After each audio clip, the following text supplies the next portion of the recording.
बताए साले। हाँ मत बोलता गणी कमाई। अच्छा अच्छा कर तू कर चल खेत में जाती जोटा ना लाती हाँ ना कदे हाँ रोटी कति जी ठीक देखो बस, बेबे कमा कति कमा जी की जी। सिला टूटी पड़ी है। रीत सुनाओगी भजन सुना दे फटाफट। सुन ले बेबे। सुना दे बेबे।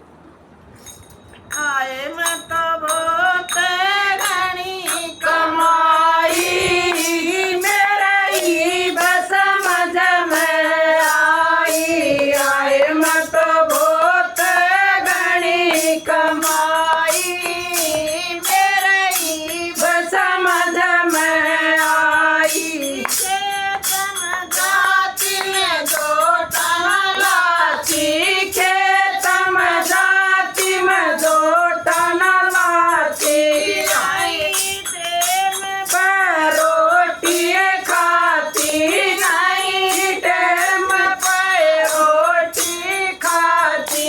आई मत मरती परूँ जसाई मेरे ही बस समझ में आई। आए मत मरती फेरूँ जसाई मेरे ही बस समझ में आई। आए मत बहुत घनी कमाई मेरे ही बस समझ में आई। आए मत बहुत घनी कमाई मेरे ही बस समझ में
मैं तो डरती करूं बड़ाई बाहुआ किए क्या ले दिया प्रमाण हाँ, ये बढ़ाई बढ़ाई बढ़ाई जो कि होए ना ये तो मरवा होगी।